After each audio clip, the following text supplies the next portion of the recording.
He cannot do impunity in the National Assembly. No! It is the same.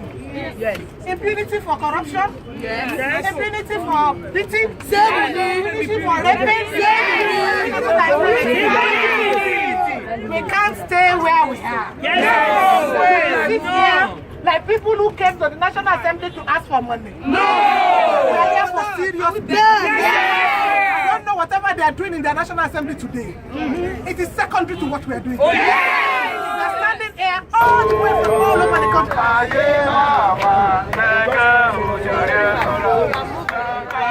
Nigerian people! Nigerian people! Give a big closer to that particular police officer. Another challenge you! There's a Lagos group that said they're already inside. I said they should come out. Okay, you said they should come out. Another challenge, double challenge. Thank you.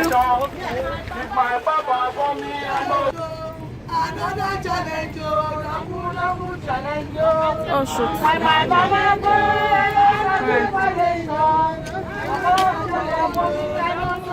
Come to National Assembly, cause impunity. Another challenge, double challenge. Another challenge, another challenge, another challenge, double challenge.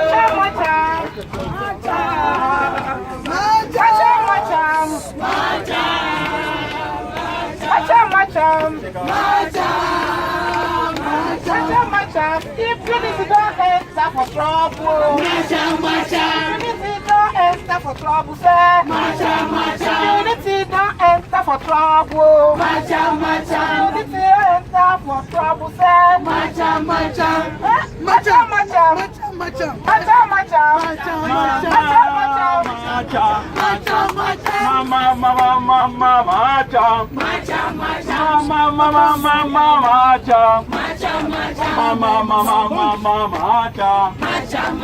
Dino don't for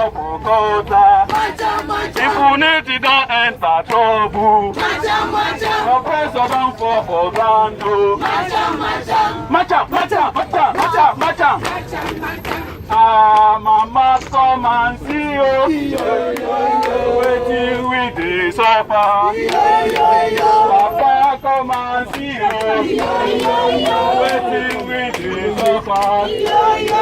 Na so oppression. Na so intimidation. Na so violation. Na so oppression. Na so there should be no gender, in the Senate chambers. It's a hollow chamber. There should be no gender, woman or man. Everybody must be given their due respect. For that is unacceptable to us. It's unacceptable to us. We don't want our women to be scared away from contributing their own quota. If you are not given opportunity, you cannot know the stuff they are made of. So please, enough is enough. Enough is enough. Let us hear from the Senate. They have kept quiet as if nothing has happened. We are saying to all Nigerians, women, enough of this impunity. We want more women. We want a woman to be president in this country. Yeah. It's happening in all the other climes. But with this kind of thing, how will it happen? Will you allow your wives to come into politics? You'll be so afraid that they could hurt them. For instance, why would a man that is man enough, talk about another person's wife menopause for crying out loud? This is impunity, indecency. This must stop, and that's why we are here to join our sisters who are here from the other areas of the economy, that we as women, we are together for this, because it's not about an individual. It's not about an individual. It's about women. Women. We must be accorded our own right in the society. Today they are telling us that they are going to make sure that they table it, and that is why we gave them that order. Dr. Charmaine, we gave an ultimatum. We were not there when I said we gave an ultimatum, because if we just allow them to just say we do it, they will just think, okay, they won't come back here. So we want to tell them that even 14 days, now remember, they were telling themselves, they said, we're going to go on recess. So meaning that they knew we meant business, you know. So they said, we're going to go on recess. Because we can't wait till by the time they come back from recess in October, the story would have gone and they would have moved on. So we want them to do something as soon as possible. To come out and let Nigerian people know what has happened. The true story. We have a right to know. We have been embarrassed as women. We have been embarrassed as a nation. You know, people are reading all this on the social media. Not only Nigeria. It's only the place where, although they also fight in other parliaments around the world, but we like say our own plenty passport. We always get stories like this coming up from the parliament. We cannot continue like this. I want my sister Dr. Charmaine to tell us a little bit about the legislative advocacy on violence against women. We actually worked on the violence against persons. It took us how many years? About 13 years.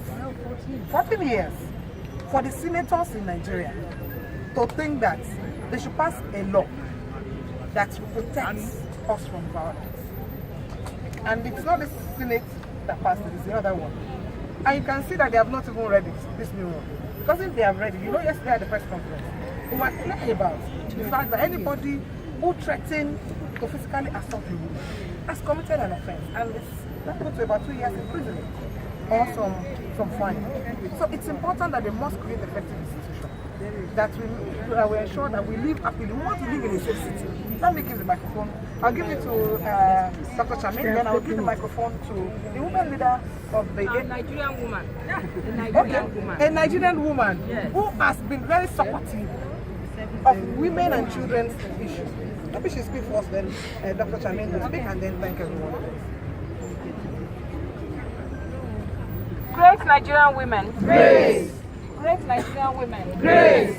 Like Dr. Abiola said, to congratulate herself that we forced them to come to speak to us.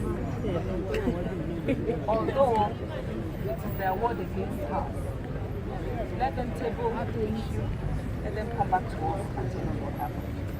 I'm here with you as a Nigerian woman, a concerned woman, a woman that believes that as it's happening in other climes, where presidents, many countries now have female presidents, and if we are doing things like this, husbands won't allow their wives to come into politics anymore.